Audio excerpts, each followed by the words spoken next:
ఆదరణకరమైన యేసయ్య మాటలు విందాము. Praise the Lord. క్రీస్తునందు ప్రియులైన మీకు శుభములు ప్రియులరా. ఈరోజు దినాన్ని దేవుని యొక్క లేఖన భాగాల్లో అనేక విషయాలు మీరు ధ్యానపూర్వకంగా చూస్తున్నారు. ప్రభు మిమ్మల్ని దీవించును గాక.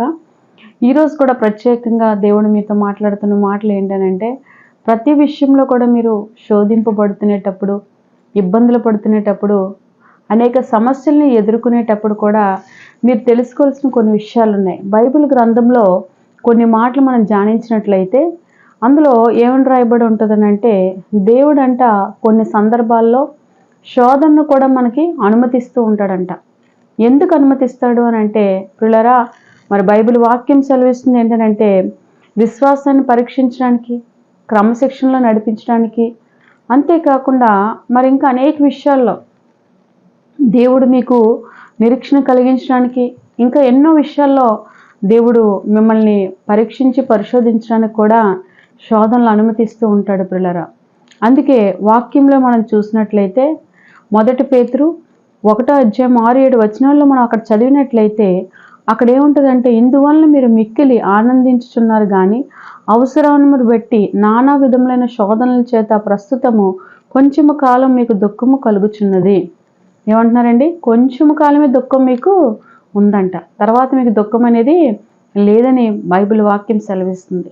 కనుక ఈరోజు మీరు ఏ దుఃఖములో అయితే ఉన్నారో, ఏ నిరుత్సాహంలో అయితే ఉన్నారో, ఏ ఇబ్బందుల్లో అయితే ఉన్నారో, ప్రతి విషయంలో కూడా దేవుడు మీతో స్పష్టంగా మాట్లాడుతున్న మాటలు ఏంటి అని అంటే, ఈ యొక్క శ్రమ అనేదంట మీకు కొంచెం కాలమే ఉంటుంది. కానీ కొంచెం కాలమే ఉన్న శ్రమ కొరకు మీరు విసిగి వేసారిపోకుండా, వేదనకు గురి కాకుండా, దేవుడి యందు నమ్మికించి ఆయన వైపు మీరు చూస్తూ ముందుకు వెళ్ళినట్లయితే గొప్ప కార్యాలు దేవుడు చేస్తాడు. కనుక బైబిల్లో ఏమనుందనంటే, నశించిపోవచ్చు సువర్ణము అగ్ని పరీక్ష వలన శుద్ధపరచబడుచున్నది కదా, దానికంటే అమూల్యమైన మీ విశ్వాసం ఈ శోధన చేత పరీక్షకు నిలిచినదై యేసుక్రీస్తు ప్రత్యక్షమైనప్పుడు మీకు మెప్పియు మహిమయు ఘనతయు కలుగుటకు కారణమాయను. ఈ శోధన అంతా కూడా మీకు మెప్పియు మహిమయు ఘనతయు కలుగుటకు కారణమవుతుంది. ఎందుకనంటే, మొర్దెకై జీవితంలో మనం చూసినట్లయితే, మొర్దెకై చక్కగా తను చేసుకున్న ఉద్యోగంలో ముందుకు వెళ్ళిపోతూ ద్వారపాలకుడుగా, మరి అదేవిధంగా తన దేవుణ్ణి ఆరాధించే విషయంలో, సేవించే విషయంలో, ప్రార్థించే విషయంలో వెనుకాడకుండా చక్కగా ప్రార్థనాపూర్వకంగా ఉంటూ, ప్రార్థనలు చేస్తూ, చక్కగా తన ఉద్యోగం తను చేసుకుంటూ వెళ్ళిపోతున్న సమయంలో వారవులైనటువంటి అపవాది మొర్దెకైకి దేవుడికి ఉన్న మధ్య సంబంధాన్ని వేరుపరచాలనే ఆలోచనతోటి వ్యతిరేకమైనటువంటి శాసనాలని రాయించి మొర్దెకైని ఎలాగైనా సరే దేవుడి నుంచి ఎడబాపాలని ఒక ప్రణాళిక కట్టి, మరి ఆ యొక్క పరిస్థితుల నుంచి మొర్దెకైని ఎడబాపాలని చూసినప్పటికీ కూడా మొర్దెకైలో ఉన్న ఆత్మీయత ఏంటనంటే, దేవుణ్ణి ప్రేమించేటప్పుడు, దేవుణ్ణి సేవించేటప్పుడు చనిపోతే క్రీస్తుతోనే చనిపోవాలి కానీ దేవుని విడిచిపెట్టకూడదని ఆలోచన కలిగిన మొర్దెకై, ఆత్మీయుడైన మొర్దెకైకి ఒక శ్రమ వచ్చింది, ఒక వేదన వచ్చింది. వచ్చినప్పుడు మొర్దెకై మీద ఉన్న కోపంతో యూదులందరి మీద కూడా మరి మరణదండన ప్రకటించాలనే విధంగా మరి అక్కడ శాసనాల్ని రాయించినప్పుడు వెంటనే అక్కడ ఏం జరిగిందంటే పిల్లరా, మొర్దెకై పరిస్థితి చూసేటప్పుడు మొర్దెకై ఎస్తేరు సహాయాన్ని వేడుకుంటాడు. వేడుకునేటప్పుడు వెంటనే ఎస్తేరు మరి మొదటి కాదన్న రెండోసారిగా మరి ఏం చేసిందనంటే, మరి సరే నేను తప్పక ప్రాణము తెగించి రాజ్యతకు పోదునని చెప్పి యూదుల నిమిత్తం మరి ఎస్తేరు నిలబడినప్పుడు పిల్లరా, ఆ శోధనలో మరి మొర్దెకై దేవుడి సన్నిధిని పెట్టే కదా పరిస్థితి వచ్చిందని చెప్పి దేవునికి వ్యతిరేకమైపోయి ప్రవర్తించలేదు. కానీ అదే దేవుడి యొద్దకు వెళ్ళి మొర్దెకై మొరపెట్టాడు. అదే దేవుడి యొద్ద ఆయన వేడుకున్నాడు. ఎప్పుడైతే వేడుకున్నాడో, ఉపవాసం ఉన్నాడో, మరి ఆ యొక్క ప్రాంతపు వారందరూ ఉపవాస ప్రార్థనలో ఉన్నారు 3 రోజులు. ఎస్తేరు చెలికత్తెలు ఉపవాస ప్రార్థనలో ఉన్నారు. దేవుడు ఏం చేశాడంటే, వెంటనే ఆ మొరని దేవుడు ఆలకించాడు. ఆలకించి ఏం చేశాడంటే, ఒక అద్భుతమైన కార్యాన్ని దేవుడు చేశాడు. ఎలాంటి అద్భుతమైన కార్యాన్ని దేవుడు చేశాడంటే, జీవం కలిగిన దేవుడు ఎంత గొప్ప కార్యం చేశాడంటే పిల్లరా, నిజంగా ఊహించలేనంత అద్భుతాన్ని చేశాడు. మరి ఆ శోధనలో మొద్దికే దేవుని స్తుతించి పట్టే మొద్దికే ఆ బంధకాల నుంచి విడుదల పొందినట్టుగా మరి రాజు హృదయాన్ని దేవుడు మార్చే విధంగా ఒక గొప్ప అద్భుతాన్ని చేశాడు. కనుక మీ జీవితాల్లో కూడా ఎటువంటి శోధన వచ్చినప్పటికీ కూడా దేవుడు మిమ్మల్ని పరీక్షించే నిమిత్తము మీ విశ్వాసంలో మీరు ఎంతవరకు నిలకడగా ఉంటారు అనే విధంగా దేవుడు పరీక్షిస్తాడు. అంతేగాని మీ చేయి విడిచిపెట్టాడని మీ కష్టాలు మీతోనే ఉంటాయని అలాగే ఎప్పుడు మీరు ఆలోచించుకోకండి. ఎందుకనంటే మీ కష్టాలు మీతో ఉండడానికే దేవుడు మిమ్మల్ని ఏర్పాటు చేసుకోలేదు, కానీ మీకున్న సమస్యల నుంచి విడిపించడానికి దేవుడు ఏర్పాటు చేసుకున్నాడు. కాబట్టి మీరేం చేయాలంటే ధైర్యం తెచ్చుకొని ప్రభువైన యేసుక్రీస్తు యందు విశ్వాసం ఉంచి మరెక్కువగా ఆయన సన్నిధిని మీరు వెతికేవారుగా ఉండాలి. ఎప్పుడైతే ఆయన సన్నిధిని వెతుకుతారో మొద్దికైకి విజయం ఇచ్చిన దేవుడు మీకు కూడా విజయాన్ని ఇస్తాడని ప్రభునామంలో నేను మీకు తెలియపరుస్తున్నాను. ఎందుకంటే చివరి సహాయం మనకు ఎక్కడి నుంచి వస్తుందని అంటే అది దేవుడి వల్ల తప్పించి ఎవరి వల్ల రాదు. కనుక ఆ దేవుడిని మీరు వెతికినట్లయితే ఆ దేవుడు ఖచ్చితంగా మీ సమస్యలు తీరుస్తాడని ప్రభునామంలో నేను మీకు తెలియపరుస్తున్నాను. పిల్లరా, బైబిల్లో మనం చూసినట్లయితే మరి ఈ యొక్క శ్రమలంట క్రమశిక్షణ జీవితాన్ని కూడా మీకు కలిగిస్తాయి. ఈరోజు చాలామంది క్రమశిక్షణ జీవితాన్ని ఉండరు. ఏదో ప్రార్థన చేసుకుంటున్నాం, దేవుని సన్నిధికి వెళ్తున్నాం అని తెలుసు, కానీ యేసు ప్రభుని నమ్ముకునేటప్పుడు ఏ క్రమంలో ఉండాలి, ఏ క్రమంగా మనం నడుచుకోవాలి, ఏ క్రమంగా మనం జీవించాలి అనే సత్యం చాలామందికి తెలియకుండా వారి జీవితం అనుగడలో వెళ్ళిపోతూ ఉంటారు. అలాంటప్పుడు కూడా దేవుడు ఏం చేస్తాడంటే కొన్ని క్రమశిక్షణలు నేర్పించడానికి కూడా మీకు ఆయా శ్రమలను అనుమతించి మరి మీరు ఏదో రకంగా జీవిస్తున్నారని కాకుండా ఒక పద్ధతి కలిగినటువంటి పరిస్థితుల్లో ఉండి మీరు జీవిస్తున్నారని చెప్పి, ఒక ఆలోచన కలిగే విధంగా మీరు నడుస్తున్నారని చెప్పి ఇతరులు గుర్తించే విధముగా మీ మనుగన్ని పెట్టి వాళ్ళు కూడా ఆయా ఆచారాలను విడిచిపెట్టి ప్రభువైన యేసుక్రీస్తు అని వెంబడించే విధంగా దేవుడు కొన్ని సందర్భాల్లో మీకు శ్రమలు అనుమతిస్తూ ఉంటాడు పిల్లరా. ఎందుకనంటే మరి మీరు కలిగింది మీరు ఏం చేయాలంటే భూమిలో పాతి పెట్టేవారుగా ఉండకుండా మీరేం చేయాలనంటే మీరు అనేక మందిగా క్రీస్తులోకి నడిపించే విధంగా ఉండాలనంటే మీరు మాదిరిగా క్రీస్తుకి మాదిరిగా మార్చబడాలి. కాబట్టి ఆ యేసు ప్రభు పోలికలు మీలో ఉన్నట్టుగా మీకు క్రమశిక్షణ కూడా దేవుడు నేర్పిస్తాడు. బైబిల్లో చూసినట్లయితే హెబ్రీ 12:5-6 ధ్యానించినట్లయితే, నా కుమారుడా, ప్రభువు చే శిక్షను తృణీకరించకము, ఆయన నేను గద్దింపినప్పుడు విసుకక, ప్రభువు తను ప్రేమించిన వారిని శిక్షించిన, తను స్వీకరించే ప్రతి కుమారుణ్ణి దండించెను అని బైబిల్ వాక్యం సెలవిస్తుంది.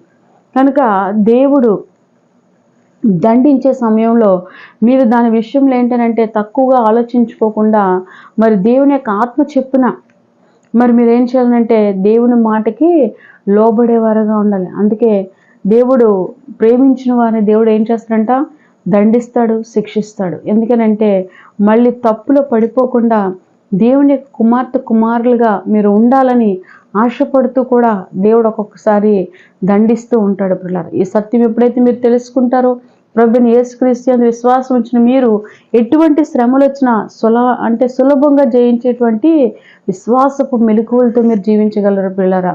హెబ్రీ 12:3 కూడా మనం చదివినట్లయితే మీరు మరి అక్కడ ఏమని రాసి ఉంటుందంటే చాలా మరి చక్కటి మాటలు అక్కడ ఉంటాయి. మీరు అలసట పడకయు మీ ప్రాణములు విసుకకయు ఉండునట్లు పాపాత్ములు తనకు వ్యతిరేకముగా చేసిన తిరస్కారమును ఓర్చుకొని ఆయనను తలంచుకునడి కదా.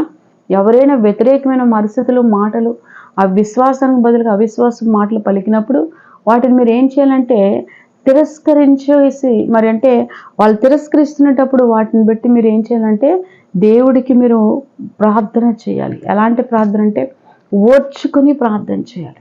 ఈరోజు చాలా మందిలో ఓర్పు తక్కువగా ఉంటుంది. దేవుడు అంటున్నాడు, నువ్వు ఎంతైతే ఓర్పు కలిగి ఉంటావో అంత ఏలేవాడుగా ఏలేదానిగా దేవుడు మిమ్మల్ని ఆశీర్వదిస్తారు. కనుక ప్రియ స్నేహితులందరికీ నేను చెప్పే మాట ఏంటంటే ప్రభువైన యేసుక్రీస్తు యందు విశ్వాసం ఉంచిన మీరు ఎటువంటి శ్రమలు వచ్చినా సరే, ఏ పరిస్థితులు ఎలాగున్నా సరే, మీరు ఒకటే నేర్చుకోవాలి. ఏంటనంటే మీరు నమ్ముకున్న దేవుడు గొప్పవాడు, ఆయన మీరు అడుగు వాటికంటే ఊహించే వాటికంటే అత్యధికంగా దయచేస్తాడని మరి ఆ విధంగా మీరు నమ్మినప్పుడు దేవుడు మీ కార్యాలన్నీ కూడా నెరవేరుస్తూ వస్తాడు పిల్లలు. ఎప్పుడు మిమ్మల్ని దేవుడు విడిచిపెట్టేవాడు కాదు. ఏ పరిస్థితులు ఎలాగున్నా దేవుడు మిమ్మల్ని విడిచిపెట్టడని ఈ సమయంలో జ్ఞాపకం చేస్తున్నాను. మరి అంతేకాకుండా ఒక మంచి విధేయతను కూడా దేవుడు శ్రమల ద్వారా నేర్పిస్తాడంటే ప్రతి ఒక్కరికి కూడా ఎందుకనంటే ఈరోజు విధేయత లేని జీవితాలు ఎంతో మందిలో ఉన్నాయి. వాళ్ళకి నచ్చే విధంగా తిరిగే విధంగా ఉండేటువంటి పరిస్థితులు ఎంతో మందిలో ఉన్నాయి. ఇలాంటి పరిస్థితులు అన్నీ కూడా చక్కపరచబడాలంటే ఆదికాండం 22వ అధ్యాయము 1వ వచనాన్ని మీరు ధ్యానించినట్లయితే, ఆ సంగతులు జరిగిన తరువాత దేవుడు అబ్రహామును పరిశోధించును. ఎట్లనగా ఆయన అబ్రహాము అని పిలవగా అతడు చిత్తం ప్రభువా అన్న. అప్పుడు ఆయన నీకొక్కడే ఉన్న ప్రభువు కదా. ఏమంటాడంటే అబ్రహామును పిలవగానే అబ్రహాం ఏమంటాడంటే చిత్తం ప్రభువా అన్నాడు కదా. అలాంటి విధేయత మనలో ఉండాలి. అంతేకాకుండా బైబిల్లో మరి హన్నా కుమారుడైనటువంటి సమూయేలు కూడా దేవుడు బాలుడైన సమూయేలును పిలిచినప్పుడు చిత్తం ప్రభువా అంటాడు. హల్లెలూయా. కనుక దేవుడిని పిలిచేటువంటి పిలుపుకి లోపడేటువంటి విధేయత కూడా మీలో ఉండాలి. ఈరోజు దేవుడు మిమ్మల్ని పిలుస్తున్నాడా? ఆయన సన్నిధికి రమ్మని పిలుస్తున్నాడా? ఆయన పని చేయమని పిలుస్తున్నాడా? ఆయన యొక్క మాటల గుండా నడవమని మిమ్మల్ని దేవుడు పిలుస్తున్నాడా? మరి ఖచ్చితంగా మీరు ఆయన మాటకు లోపడాలి. ఎందుకనంటే ఆయన మాటకు మీరు లోబడి వెళ్ళేటప్పుడు రాబోయే శోధనలో కూడా జయించేటువంటి శక్తిని దేవుడు మీకు ఇస్తాడు. ఎల్లవేళలా సముద్రంలో కెరటాలు ఎలా ఉంటాయో మనిషి జీవితంలో కూడా సమస్యలన్నీ వస్తూనే ఉంటాయి. కానీ ఎన్ని సమస్యలు వచ్చినా సరే సమస్య తిరిగి మేలుగా మార్చబడేటువంటి జ్ఞానయుక్తంగా సమస్యను జయించాలి అని అంటే ఖచ్చితంగా మీరు దేవునితో సహవాసం ఉండాలి. దేవునితో సహవాసం అంటే దేవుడు చెప్పిన మాటను వినటం, దాని ప్రకారంగా నడవటం. ఎందుకంటే మోషే నేను నత్తివాడిని ప్రభువా, నేను సరిపోని ప్రభువా అని చెప్పి అనుకునేటప్పుడు దేవుడు అంటాడు, మోషే లేదు నువ్వు ఎలాగైనా నిలవబడాలి ఈ విషయంలో అని చెప్పి కణాఖండిగా చెప్పినప్పుడు మోషే పరిస్థితి చూస్తే అననుకూలంగా ఉన్నప్పటికీ కూడా మోషే దేవుడు మాటకి లోబడ్డాడు, భయపడ్డాడు. మరి దేవుడు ఏం చెప్తే అది చెయ్యాలని ఒక నిర్ణయానికి వచ్చేసి దేవుడు చెప్పిన పని ప్రకారంగా ఫరో దగ్గరికి ఎన్ని మార్లు వెళ్ళమంటే అన్ని మార్లు వెళ్ళినప్పుడు, ఫరో మాట వెళ్ళినప్పుడు దేవుడు మోషే నిలబెట్టుకొని అనేక అద్భుతాలు చేశాడు. మోషేలో ఉన్న గొప్ప శక్తిని దేవుడు ఎంత శక్తిమంతుడు అనేది మోషే ద్వారా దేవుడు ప్రతి ఒక్కరికి, ఫరో సైన్యానికి, ఫరోకి, ఇశ్రాయేలుకి దేవుడు చూపించాడు పిల్లలు. సో మీ జీవితాల్లో కూడా అలా చూపించాలి అని అంటే మీరు ప్రతి శ్రమలో కూడా ఓర్చుకోవాలి, ఓర్పు కలిగి ఉండాలి. మరి అంతేకాకుండా మరి దేవుడు విధేయత నేర్పించడానికి ఈ శ్రమలు అనుమతించాడేమో అనే ఆలోచన కలిగి మార్పు లేని వారు మార్పు పొందేటట్టుగా ఉండాలని ప్రభునామములో నేను మీకు తెలియపరుస్తున్నాను.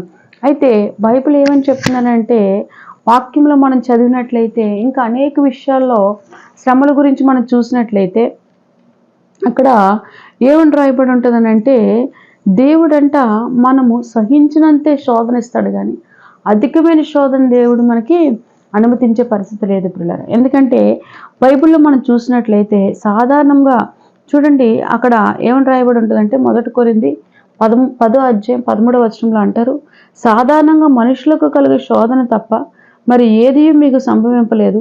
దేవుడు నమ్మదగిన వాడు, మీరు సహించగలిగినంత కంటే ఎక్కువగా ఆయన మిమ్మల్ని శోధింపబడనీయడు. అంతేకాదు సహించగలుగుటకు ఆయన శోధనలో కూడా తప్పించుకునే మార్గమును కలుగజేయను. ఏమంటున్నారండి? శోధనలో కూడా తప్పించుకునే మార్గాన్ని కలుగు చేస్తాడంట. కనుక ఇంత చక్కటి వాక్యాన్ని దేవుడు సెలవిస్తున్నాడు. కనుక ఏ శోధనైనా మిమ్మల్ని ఏమీ చేయించాలి, ఎలాంటి పరిస్థితులు వచ్చినా వచ్చినా సరే ఏవి మిమ్మల్ని ఏమి చేయించాలి, ఎందుకంటే తప్పించే మార్గాన్ని దేవుడు ఇస్తారన్నాడు. అలాగని చెప్పి ఒక అజ్ఞానంగా ఉంటూ ఒక అజ్ఞానమైనటువంటి సమస్యల గుండా వెళ్ళిపోతూ దేవుడా తప్పించానంటే దానికి ఏం చేయలేం. ఎందుకనంటే హాగరు చూసినట్లయితే అబ్రహాము మరి ఇలా మాట్లాడినప్పుడు ఆ పరిస్థితులు శారా మాటలను బట్టి ఏం చేయాలో తెలియక మరి ఆమె ఏం చేస్తుందంటే ఎడారిలోకి వెళ్ళిపోయింది పసిపిల్లని తీసుకొని. కానీ మళ్ళీ దేవుడు హాగర్ని చక్కగా అబ్రహాం దగ్గరికి పంపించాడు. మీ జీవితాల్లో కూడా నేర్చుకోవాల్సింది ఏంటంటే మరి ప్రభువైన దేవుణ్ణి వెంబడిస్తున్న మీరు మరి దేవుడు ఏం చెప్తున్నాడో అది చేయటమే కాకుండా శోధింపబడిన మీదట మీరు సువర్ణంగా మార్చబడతారనేటువంటి జ్ఞానము కలిగి మరి సహించే శోధన దేవుడు ఇస్తాడు, కానీ అంతకంటే ఇవ్వడు కదా అని చెప్పి దేవుడికి మీరు ప్రార్థన చేయాలి పిల్లరా. ఎందుకంటే యేసు ప్రభువారిని చూసినట్లయితే మరి యేసు ప్రభువారే మరి రాత్రులు ప్రార్థించేవారు, పగలు సువార్త చెప్పేవారు. అంతగా ఉన్న అతను మరి ఒకరోజు దినాన్ని ఆయన మరణకరమైన పరిస్థితులు ఎదురవుతాయి అనుకునేటప్పుడు ఆ రాత్రి శిష్యులతో చెప్తాడు, మీరు శోధనలో ప్రవేశించకుండా ఉండనట్లుగా మెలకువ కలిగి ప్రార్థించండి అని చెప్తారు. అలాగే ఆయన చెమట రక్తముగా మారిపోయేంతగా ప్రార్థిస్తారు. కనుక ఈరోజు మీరు కూడా మీ శోధనని జయించాలంటే వ్యక్తిగతంగా మీ సమస్యని దేవుడికి పదే పదే విన్నపించుకోండి పిల్లరా. అప్పుడు దేవుడు ఏం చేస్తున్నాడు అంటున్నాడంటే గొప్ప అద్భుతమైన కార్యాలు చేస్తానని చెప్తున్నాడు. ఎందుకనంటే యోసేపుకి మరి ఒక పరీక్ష వచ్చింది. ఏమిటంటే ఆదికాండం 39:12 అప్పుడు ఆమె అతని వస్త్రం పట్టుకొని తనతో సైనించమని చెప్పగా అతడు తన వస్త్రమును ఆమె చేతిలో విడిచిపెట్టి తప్పించుకొని బయటికి పారిపోయాను. చూసారా ఎవరండి ఇక్కడ? ఎవరి గురించి చెప్తున్నా అంటే యోసేపు గురించి.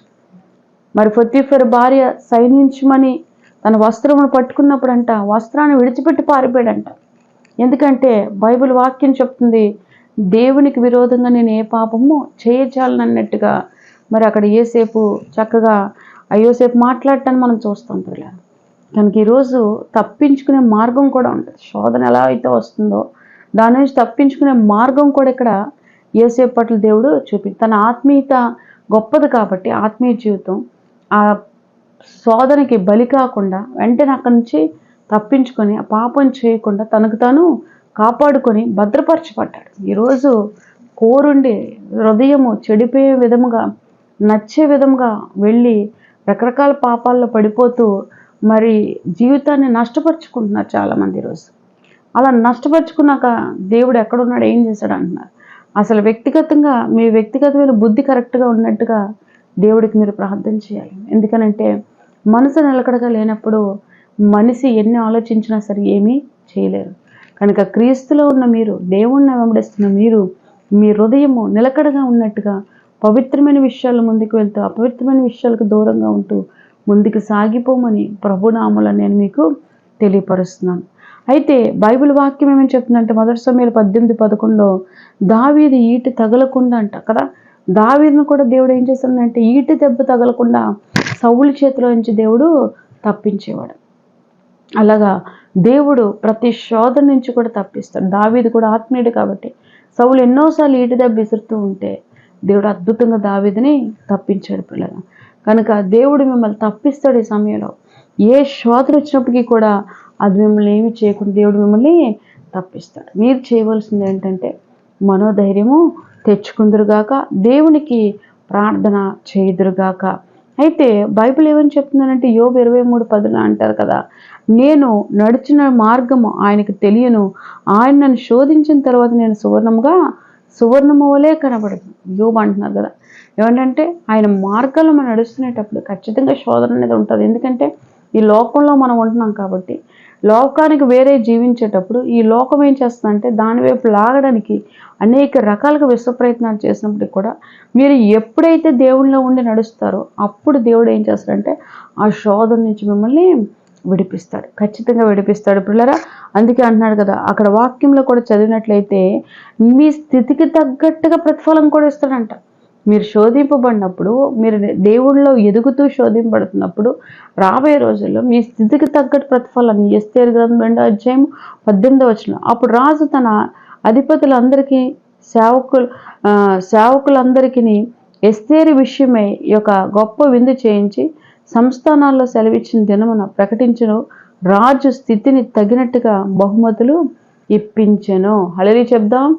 రాజు స్థితికి తగినట్టు బహుమతులు దేవుడు ఇప్పించాడు. కనుక మీ బహుమానం మీకు దేవుడు ఇస్తాడు. రాకడ సమీపిస్తున్నప్పుడు ఆ రాకడలు ఎత్తబడినప్పుడు దేవుడు ఇస్తాడు. కాబట్టి మీరు ధైర్యం తెచ్చుకోండి, సంతోషంగా ఉండండి, ఆనందంగా ఉండండి. ఏ శ్రమలు మిమ్మల్ని ఏమీ చేయలేవు.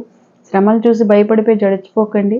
విడిపించే దేవుడు నన్ను ధైర్యం కలిగి ప్రార్థించుకుంటూ విడుదల పొందమని ప్రభునామంలో తెలియపరుస్తున్నాను. మీ కొరకు ఒక ప్రత్యేకమైన ప్రార్థన చేస్తాను పిల్లలు.